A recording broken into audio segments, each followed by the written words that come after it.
Hey, you did it, man. Breaking new ground, learning something new. That's what this year is all about. At least that's what I tell myself. Yeah. How you been, sir? Active and awesome. Active and awesome. You mentioned the haircut when I was setting up, and this has been an ongoing thing. So a few months ago, this is kind of more or less how it's been for the last year or so, and Okay. I hadn't gotten a professional haircut since 2019. So like not pre-COVID.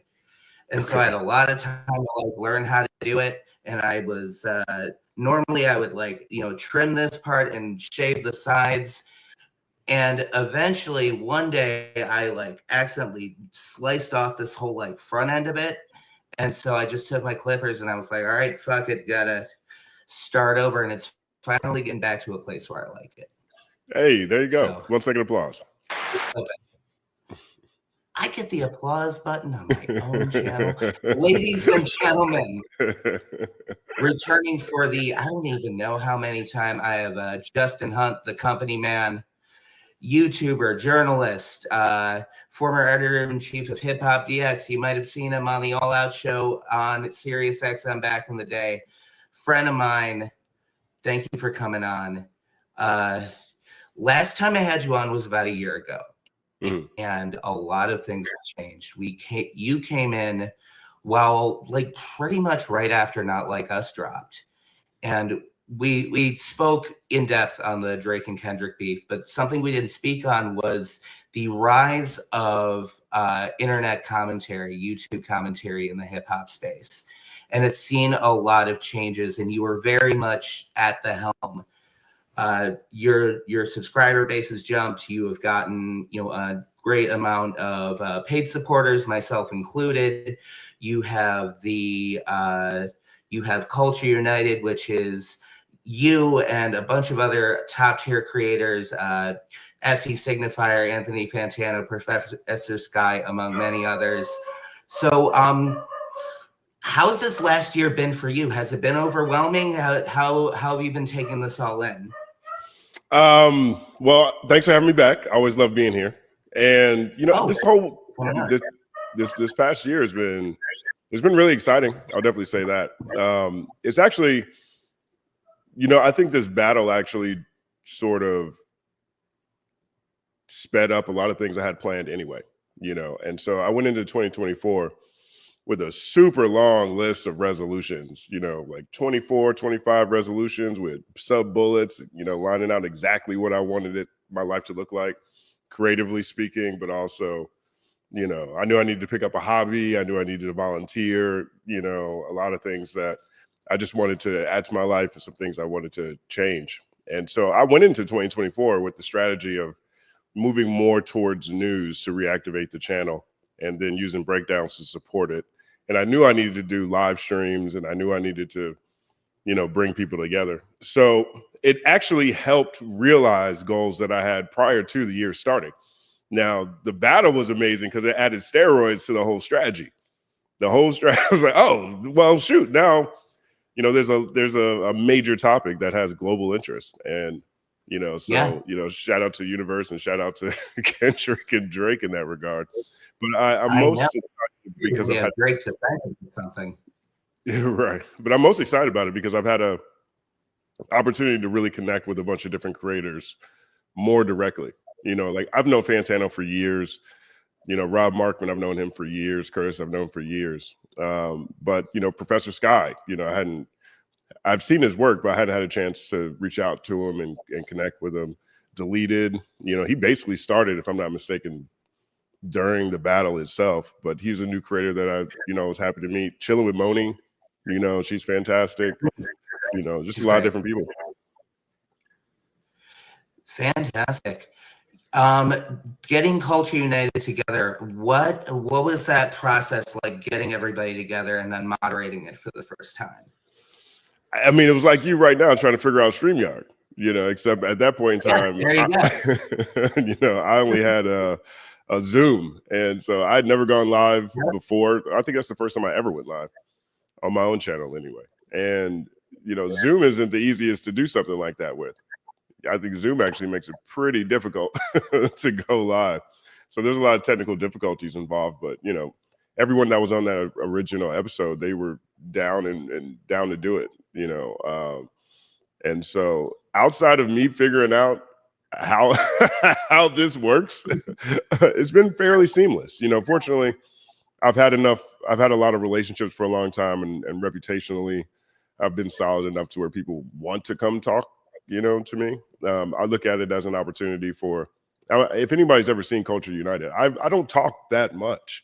Most of the time I'm just moderating, because I do think it's a really great time for people to interact with each other, to share ideas, to get their points off. And so I'm having a lot of fun with it. We have another one coming up next week.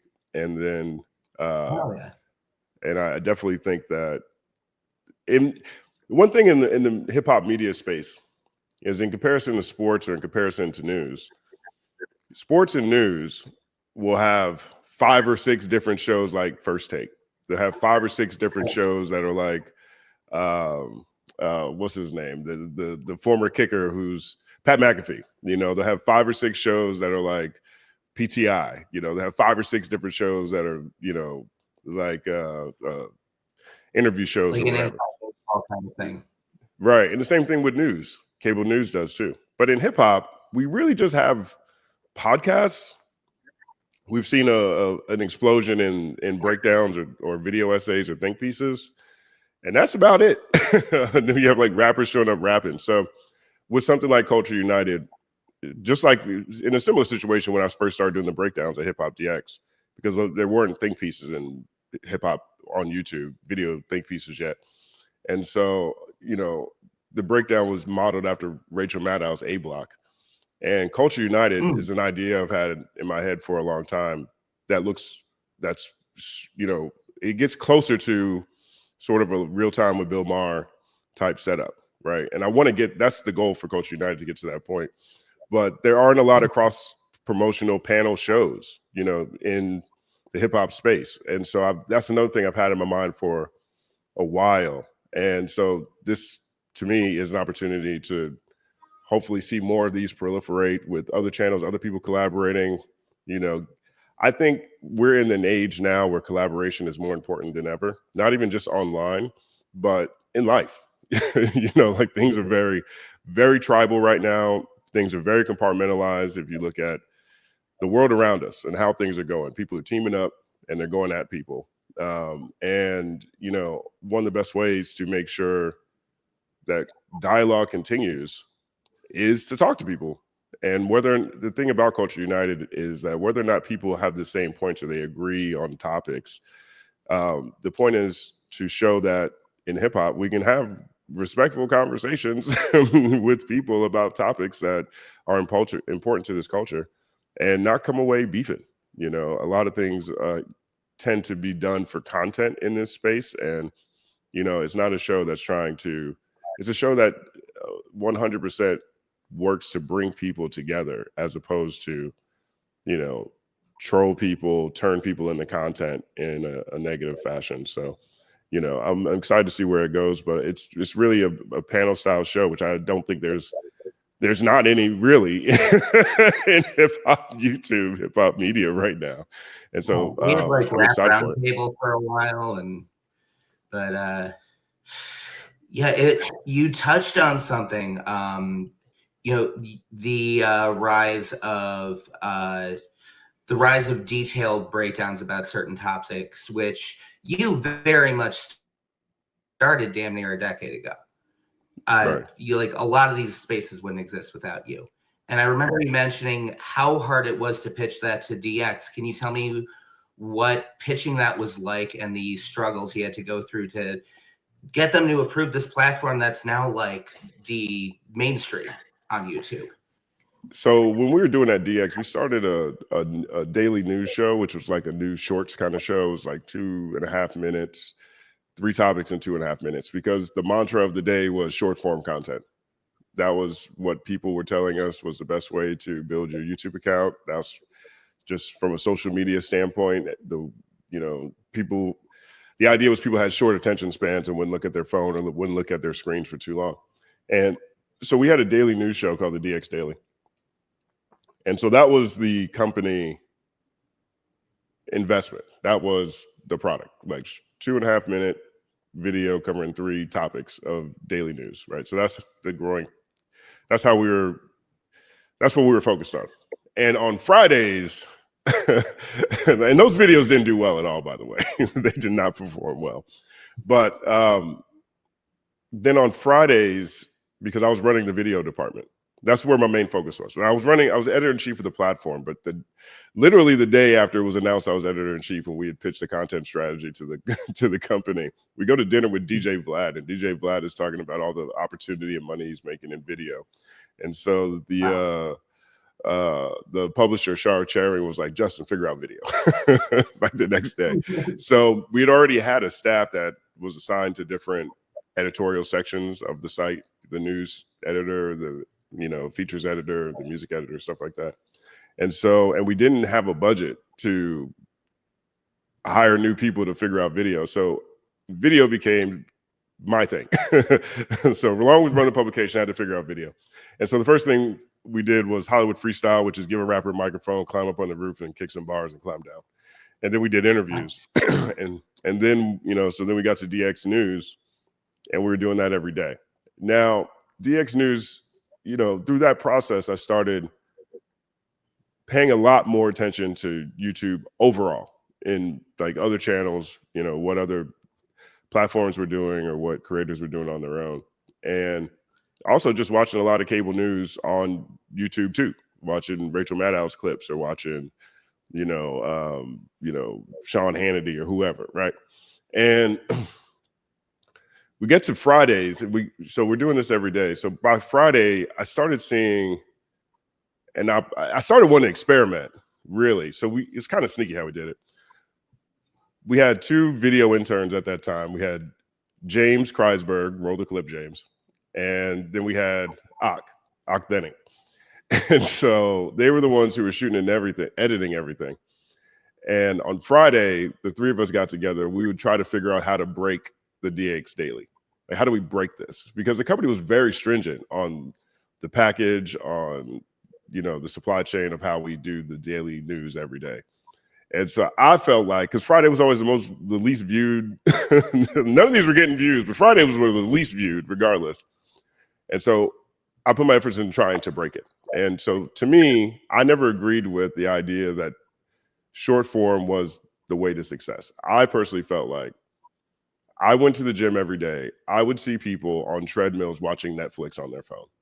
If they could watch Netflix on their phone on a treadmill, then there's plenty of room to make longer conversations about this stuff. The only thing that's critical is that it has to be dope, right? And so on Fridays, I would experiment a little bit more. Rather than 3 videos, we started just doing, rather than 1 video with 3 topics, we started doing one video on 1 topic in the same length for the first couple of weeks. So we did like Solange beating up Jay-Z in the elevator, or T.I.'s latest arrest, or whatever it was.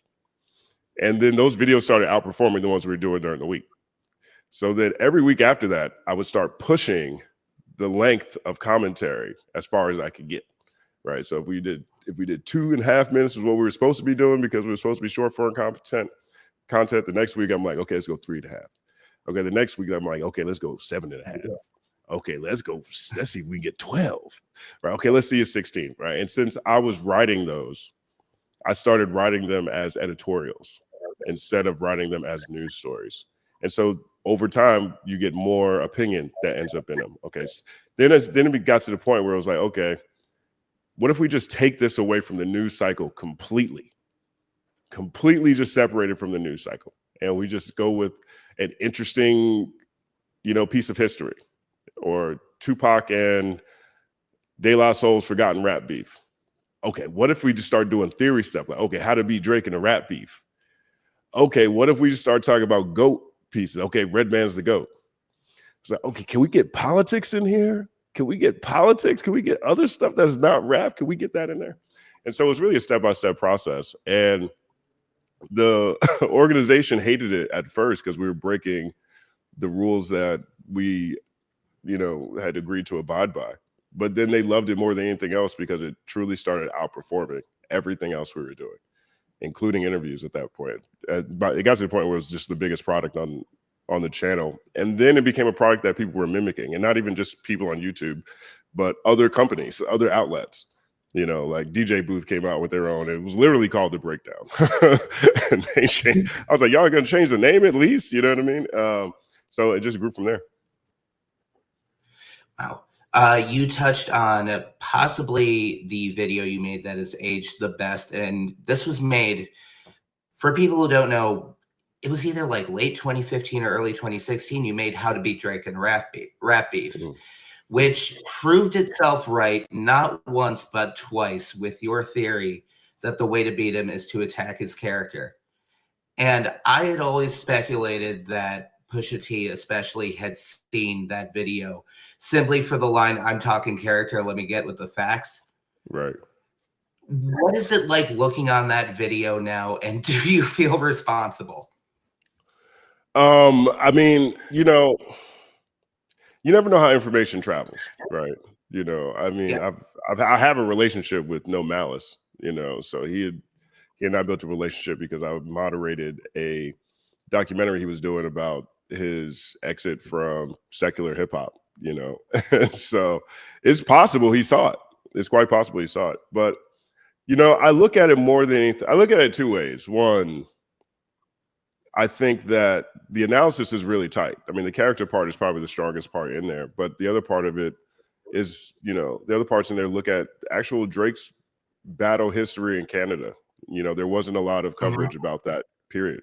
You know, so by the time most people hear about Drake, he's saying, "Diss me, you'll never hear a reply for it." But they're not thinking about that in the context of the fact that he actually had real world situations that took place because of previous battles he had with Aristo and Big Page in Canada. You know, so you can't underplay, you can't think that he's not someone who's willing or ready to go head to head with you. You know, you can't look at him like he's just straight soft.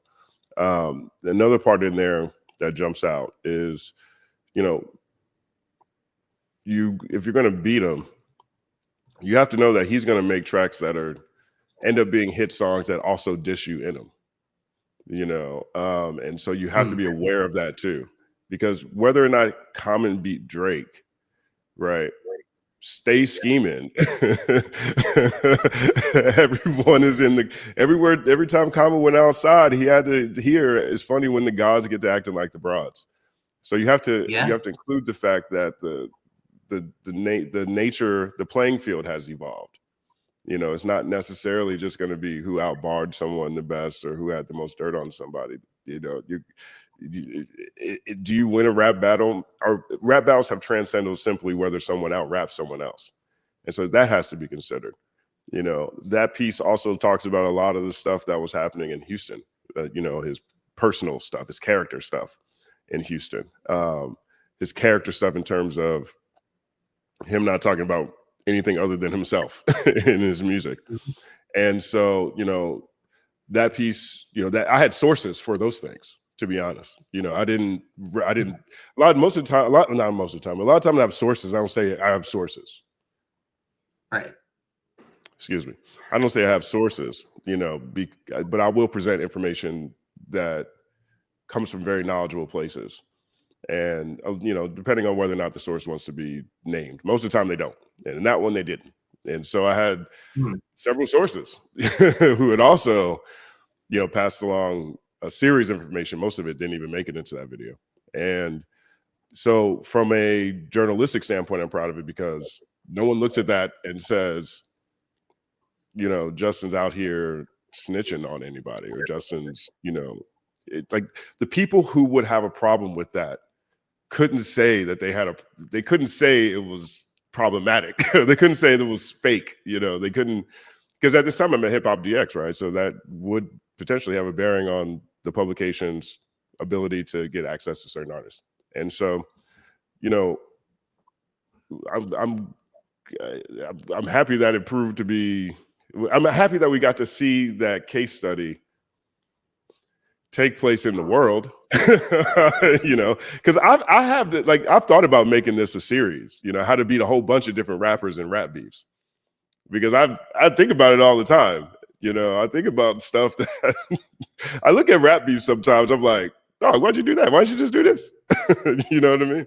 I thought about making it a series. I haven't done it, obviously, at this point in time, but it was cool to see that case study play out. So that's the part that I do appreciate the most about it. Here's a guy sitting here who I think I did a pretty good job of outlining vulnerable spots if you're going to get into a rap beef with Drake. And we got to see that theory put to the test. And that's always the cool part about any editorial that you write. Watching, especially if it's a predictive editorial. Most of my editorials are predictive, right? And so, especially a predictive editorial, you know, there's several editorials I've done that over time, yeah, it played out exactly like that. Like that same year, I did a Kendrick Lamar GOAT piece in 2016, and people thought I was nuts when I wrote that piece in 2016. Oh yeah.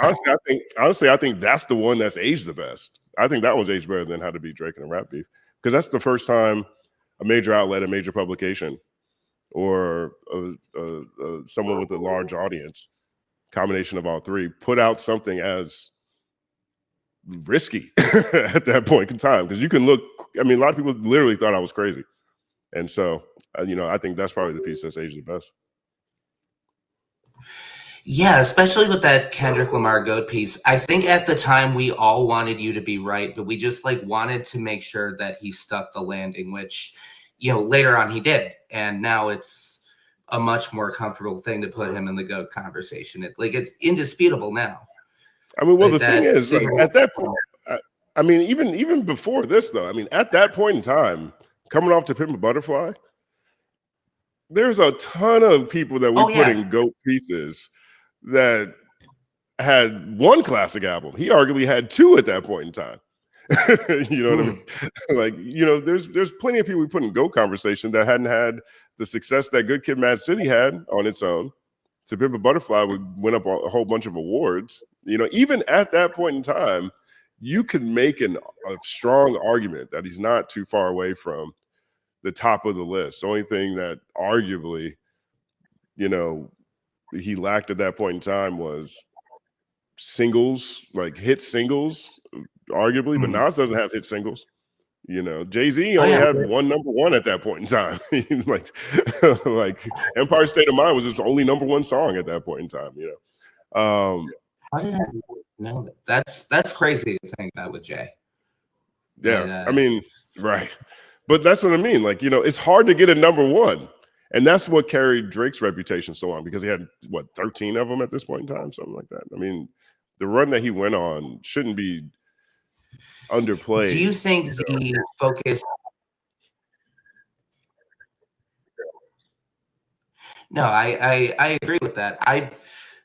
I'm personally like, I'm afraid of being accused of having recency bias, mainly because I have a lot of recency bias. So I try to like wait a couple years and revisit it and see if I have those same feelings. And in the case of Kendrick, like, yeah, like all of those albums are still incredible. And at this point, like I would put Sing About Me, I'm Dying of Thirst in my personal top 3 rap songs of all time, which was my feeling back in 2012. But I was like, I need to think about that again in 10 years. And then I did, and I was still right about it. But you mentioned sales and success and, you know, views and mainstream popularity becoming such a selling point with Drake. Do you think there was like a point when that started to matter more, or started to be in the forefront, especially in these rap beefs? Like a lot of people will put that on 50 Cent. And I would argue that that would go all the way back to Jay-Z and Nas. And I'm interested about your take on that. Yeah, Puff Daddy, Jay-Z, 50 Cent, you know, all three of those guys. I mean, coming after Biggie and Pac died, you're in the shiny suit era. That entire era was when, not even just in rap, but in America. You know, this is the Clinton years. The budget was balanced. You know, people started leveling up. Credit was flowing everywhere, you know, just generally speaking. So what you were able to attain became just bigger culturally than it had been previously. You know, you had the onset of the internet. In 2000, you get the tech bubble, right? So Mhm. people are investing in new technology and all kinds of things. It just felt like what it meant to be successful got a lot bigger. There's a lot more cameras everywhere. So that conversation, art imitates life, and a lot of times life imitates art. But in that situation, that was happening all around us. So, you had a bunch of rappers. I mean, Big Willie style won the Grammy that year. Like Will Smith is up here traveling the world, rapping about how successful he is. Called himself big with shiny suits on too. They had Kobe. They put Kobe in the suit for his rap song. So the that was just that was the era in general. And so you could put it on any of these people if you want to, but they just became the biggest representation of the capitalistic nature of the music industry, particularly, and what rapping good can bring you. Yeah. Sidebar, I don't think people give enough credit to Big Willie style and everything that came afterwards. Yeah. Oh my God. I think I'm a few years younger than you are. Fun fact: Big Willie Style and the Space Jam soundtrack are the first two albums I own. Owned on my own. Got them on the same day, and that shit introduced me to fucking Left Eye, who I became a huge fan of as a solo artist. The Space Jam soundtrack, Hit 'Em High is like a top 5 posse cut for me. Right. Like Be Real, Method Man, LL had a great verse on it. Busta killed it at the end. So yeah, that's my side rant. No, I mean, Big Willie. I look at Big Willie style to me as a classic, at bare minimum, a personal classic. I think you can make arguments for it. I think what he was doing on that album too. He had the concepts were really great on that project. Like the Candy song, when it's all about naming different candy bars and stuff about the woman he loves. The broader concept of the record, where he's like going to a movie premiere and Jamie Foxx, I'm Keith B. Real from Keep It Real Television. We practice what we preach over here, brother. The comedy skits in that were really great. He's like, Jada, like his family was involved in it. He's talking about his son on Just the Two of Us. Jada Pinkett is all the way through and all the skits. So even from an album standpoint, I think you got the Men in Black song at the end of it. They threw it, so you got extra boost because people were excited about that. But conceptually, it was really dope. It fit in line with who he is. I personally think he made Miami a destination in a brand new way. That song, Going to Miami, in my mind, that song itself brought $100 million worth of tourism to Miami at that point in time. So I think that there wasn't a lot of people rapping about Miami from that point of view. There's a bunch of artists from Miami, don't get me wrong, but there wasn't like people not from Miami shouting out Miami as like the new hot place to go. So I think there was even a trendsetter quotient to that project, so I'm with you on that. Oh yeah, and it got more personal because it was his first album not going under the stage name The Fresh Prince as well, and it was the first thing he did, like when he and Jeff were kind of taking that break from each other. Yeah, and, exactly. I didn't know that was Jamie Foxx's Keith Be Real, by the way. So thank you for that. He was hilarious on that. What's the other one he said? He said, well, I know she would be keeping. he said, Will, I know. He said, what? I'm sorry. This part was so funny. Oh no, I haven't heard those skits in forever. Otherwise, I'd jump right in. Oh my God. He was like, well, because have you realized how have you realized how superfluous you used to be? And Will's like, superfluous. I mean, look, man, just get a dictionary. You gotta look it up, man. I mean, it was hilarious. It was a star-studded affair, and he did it without cursing. So he was able to distinguish himself from what people thought about rap music at that same time while still embracing a lot of it. Like he swagger jacked the hell out of Nas all over that project. So the flows are great. I would pay good money to hear the reference track for Getting Jiggy With It with Nas rapping those lyrics. I feel like that would be hilarious. Yeah. But yeah. Have you heard his new one, by the way? Will Smith's new album? It does not slap. Yeah. No, it does not slap. And it's weird hearing him curse. Like I just watched Curtis King's reaction to it, and he and I had the very same reaction. It's like, okay, we're cool with you swearing on it, but you don't need to like jump right into it with like what the fuck being the first lyric.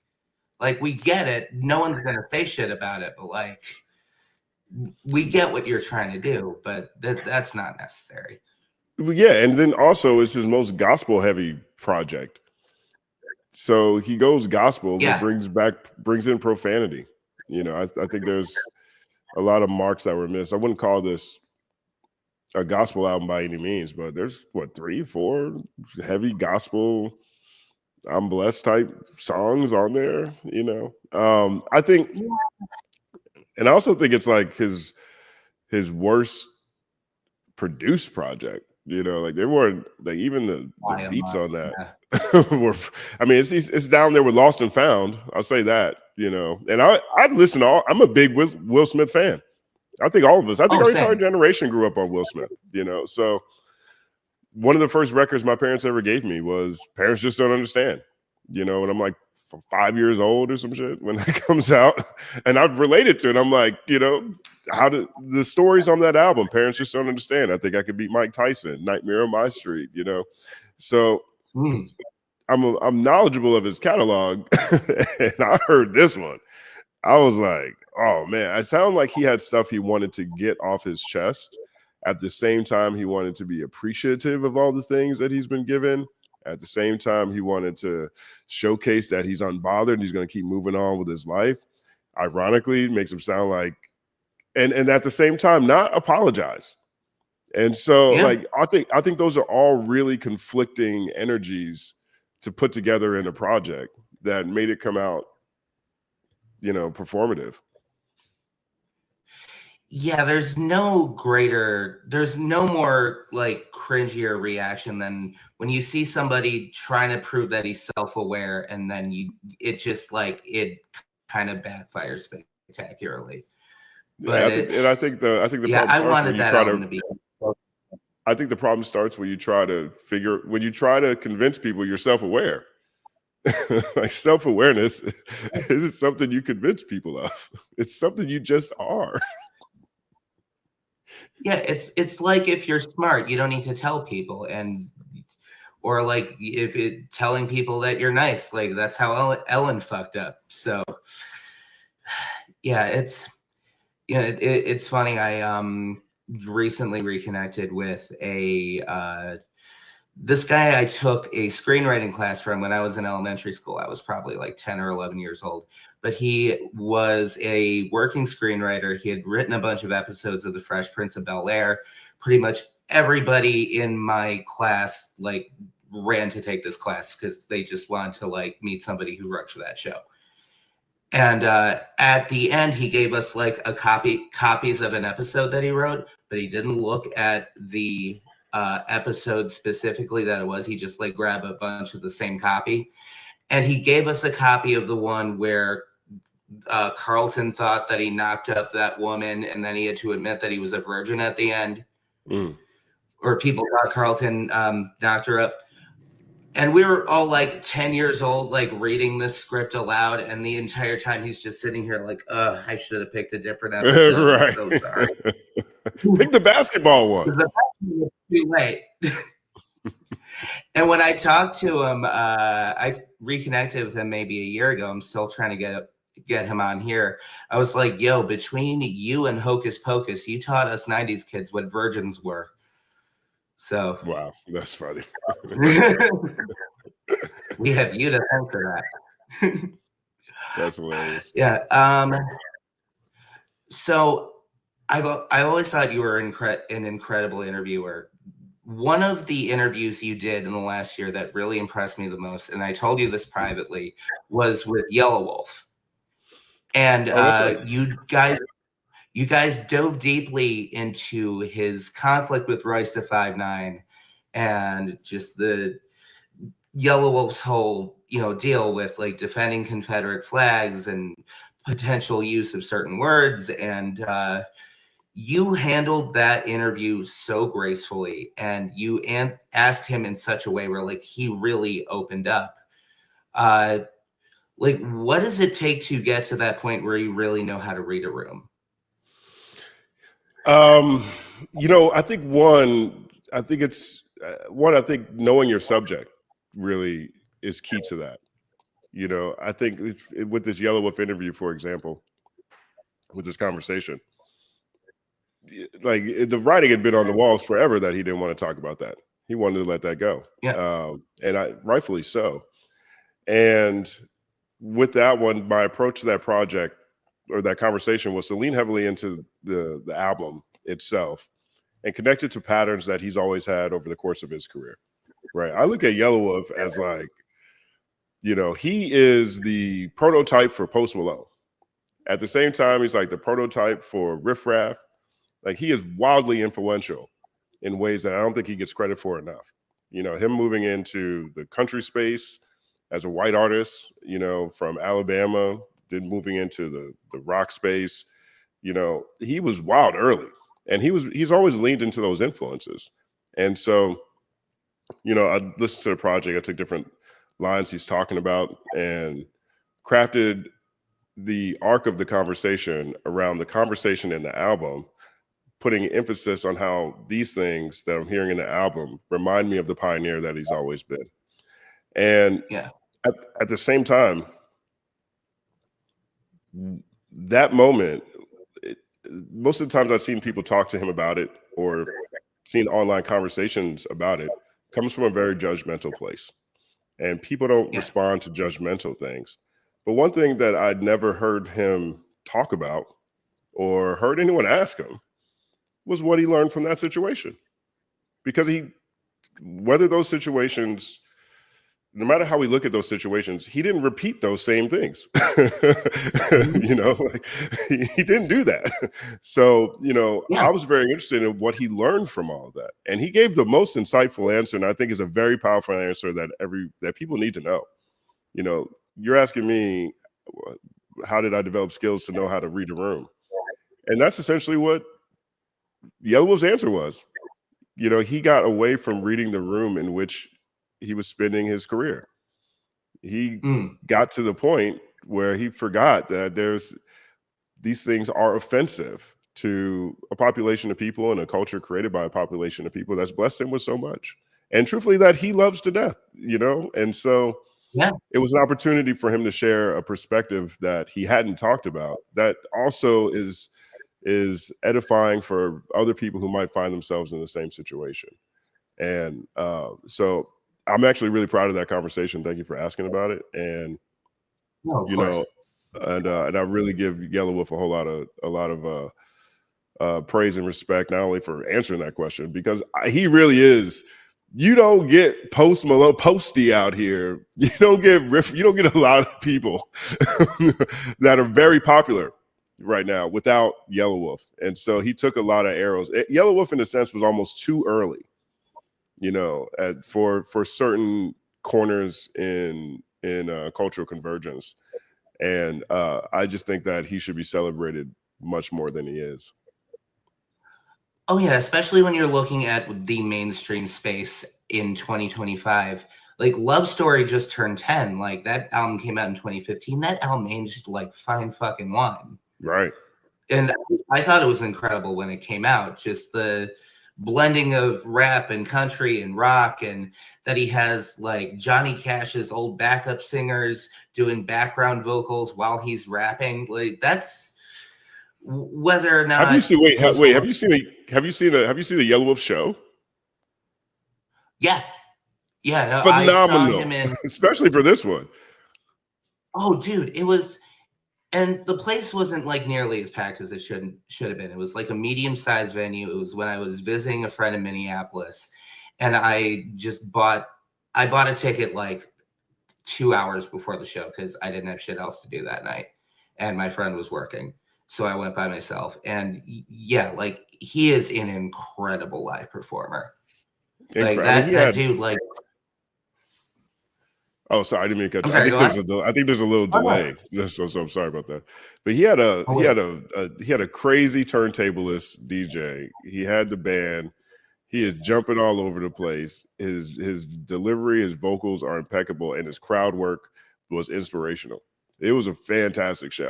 I've seen Yellow Wolf a bunch of times over the course of my life, but like his every year, every time I see him, he levels up.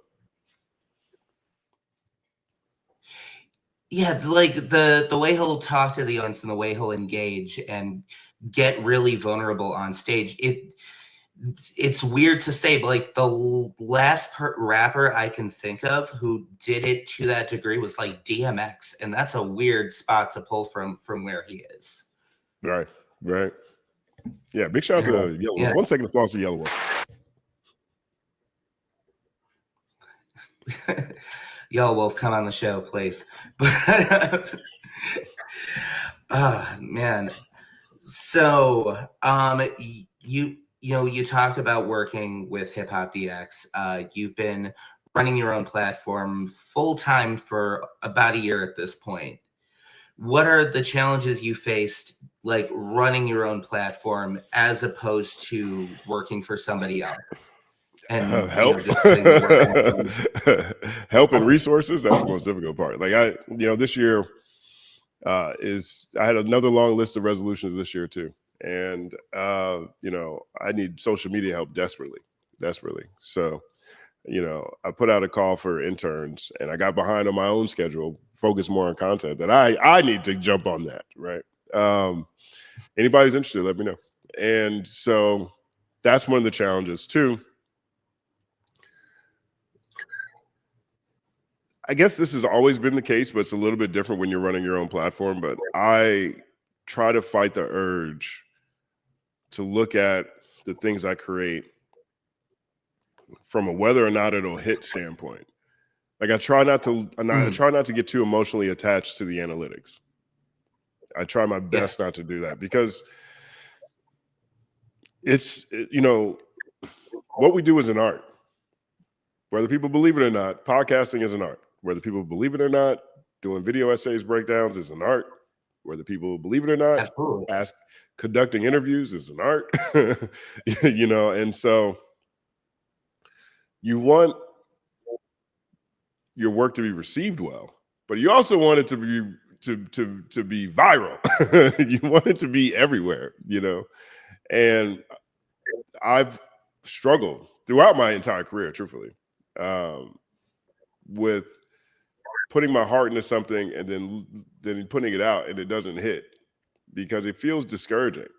I went through that a number of years on this YouTube channel where especially when I was just doing breakdowns all the time, I would spend all week, researching and writing something and putting it out and you get 7,000 views, like you do 72 hours worth of work for 7,000 views.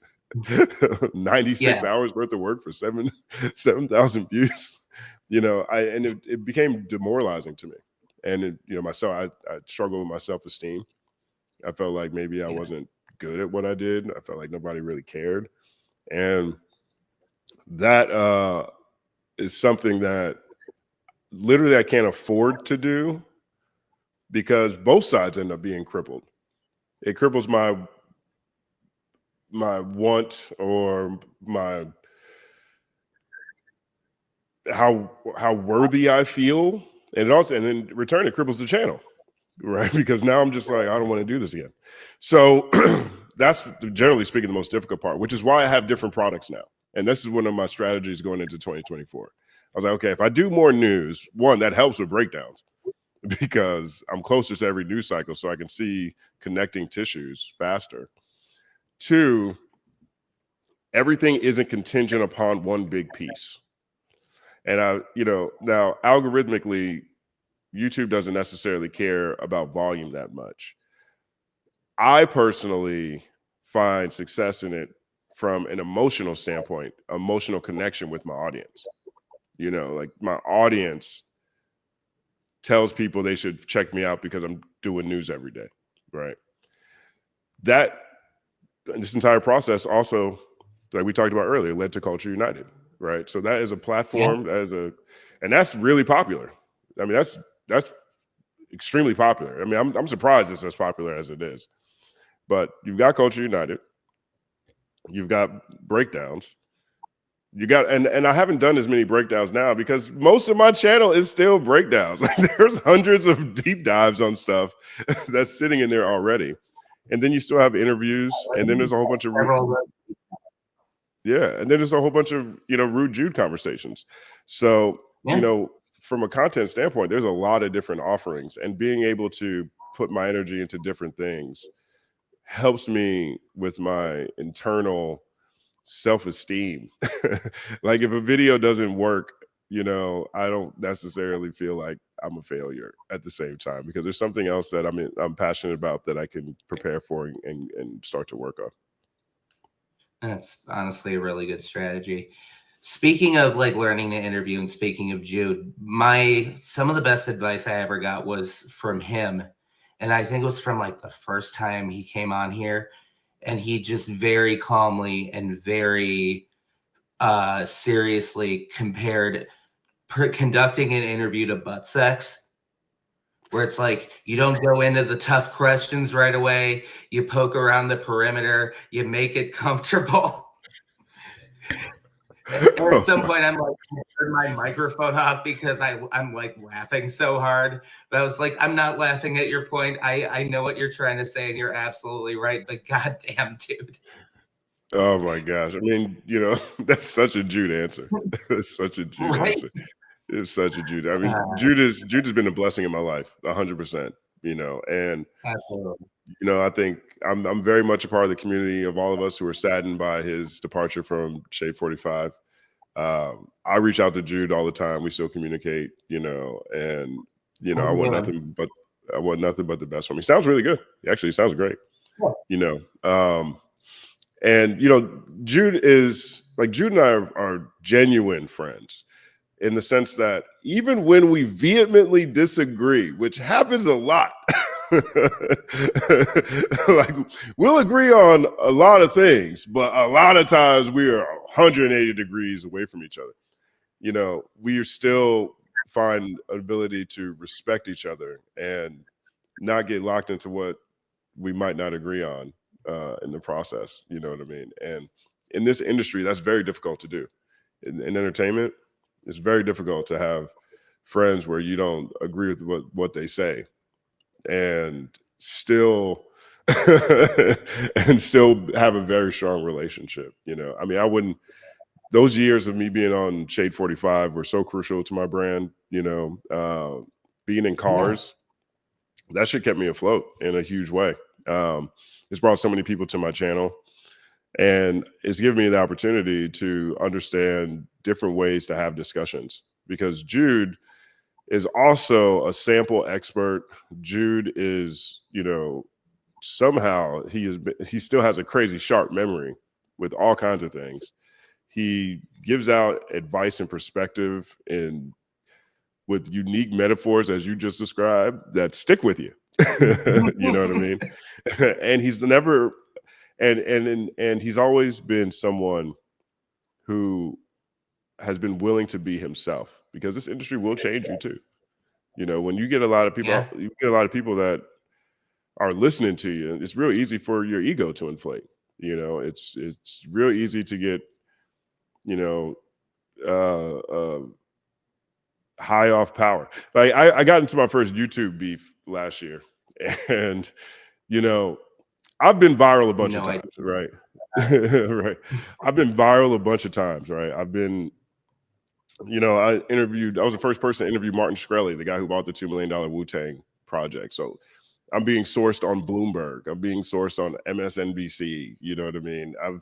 I've debated at Oxford. Okay. I've had a lot of super big moments of exposure throughout my career. Okay. Yeah. 50 Cent holding up on a sheet of paper. Right. Like, I mean, there's been a bunch of stuff, but I've never really been in a, you know, sort of a YouTube beef situation where there's a lot of people watching. And, you know, going through that experience and the way it played out is a total different level of high. A total different level of high. That's how, and then it scared me, because that's the high that's too strong for me to chase. And I see a lot of other YouTube channels for years. I mean, there's plenty of channels that seem to thrive off of, the benefits that come with conflict with contemporaries. And I've never been that person. And it was for the first time I felt the feeling of why that's also probably part of the thing. That was the first time I'd ever understood channels who all they do is talk junk about people all day. I used to think that their life was miserable, but no, there's a high that's connected to that type of situation. And I knew at that point I needed to separate myself from that completely, because I have a different mission. I like to bring people together. I firmly believe that if you make other people's life better, your life becomes better. I firmly believe that collaboration and community make all of us more awesome. And being outside of and causing conflict or participating in any beef that comes my way is the antithesis of where my moral compass is, or at least my personal mission is. And so that's another thing that I think has been at the core of my brand, right? You asked me about how to be Drake in a rap beef, or you asked me how to read a room in an interview. You've asked me a number of how does it feel being, treating my channel full time this year? And all those things come from the same place, right? I never lose sight of the fact that, generally speaking, whoever I'm talking to them about their dreams. And that is the connection we all have. And so I stay grounded in that. And, as a byproduct, I've been blessed with having people like Jude around me who I can talk to whenever I'm struggling with stuff, because he's been through so much. I'm blessed to have a community of different creators that I've been able to build relationships over this past year. I'm blessed to have you in my life. You know what I mean? Like when my channel was basically stagnant, you were hitting me up all the time, having me on your show. You're giving me feedback in the comment sections. Like that kind of stuff to me is a major part of why intrinsically I still have a passion for this. Those type of examples are what held me up in my darkest moments and what still hold me up in my darkest moments. So I try not to I try to always remember that as I interact with people. I'm honored I was able to be a part of that. That was actually the end of my official question list, but I do have one more. Because you brought up Jude, and you brought up how you guys disagreed on a lot of things, and how you were still able to respect one another and find common ground at the end of the day.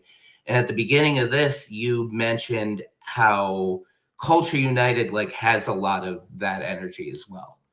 It's Fantano and FD aren't going to agree on a ton of stuff and that kind of shit, but they all have these civil discussions, and they're all able to at least see where the other person is coming from. Do you think your early conversations with Jude lent in any way to the way you operate Culture United now? I mean,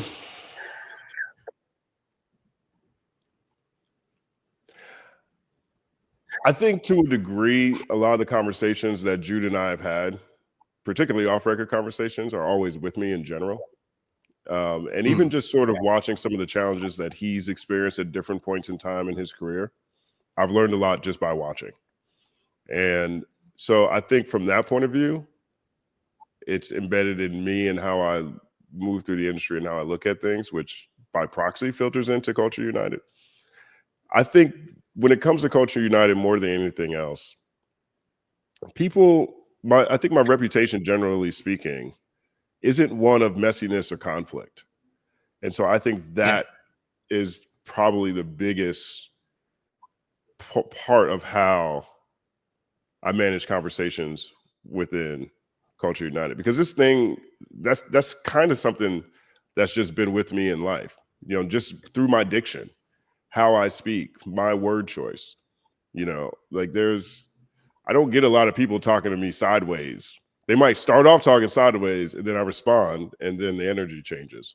And I think that plays the biggest role, because when people come on Culture United, they know not to, they know I don't represent certain stuff, so they tend to curb it. I've had a couple of people who've been on who are like, yeah, I'm gonna chill out on the profanity too, because I don't want to get your channel in trouble. I know that's not what you're about.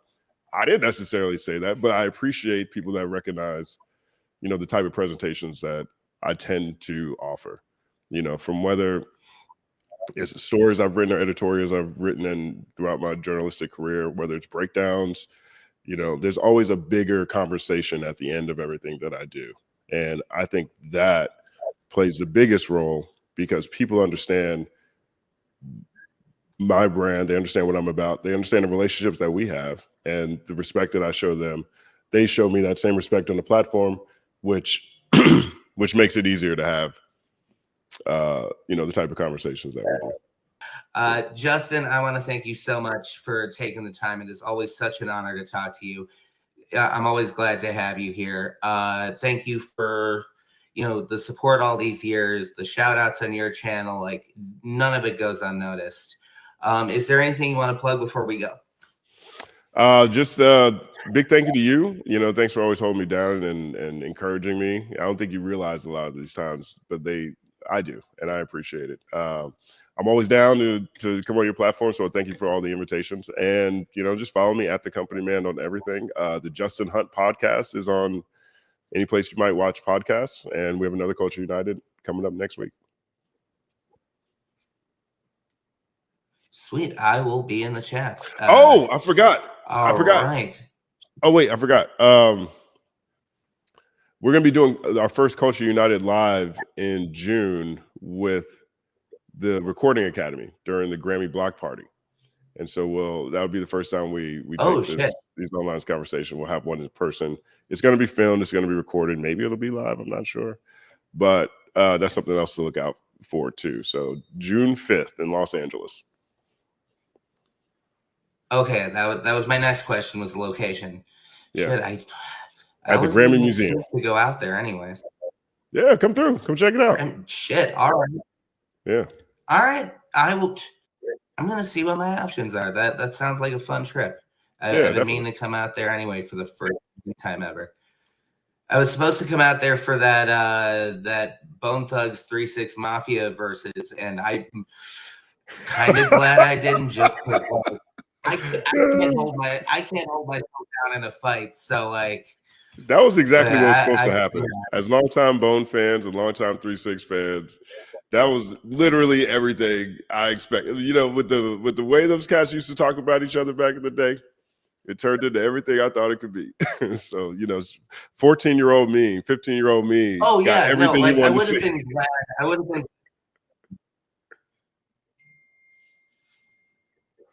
Busy's a fucking champ. I love that dude so much. Yeah, for real. All right. Well, Justin, I will talk to you soon. This should be dropping tomorrow. Like I'll have cool. Just let me know.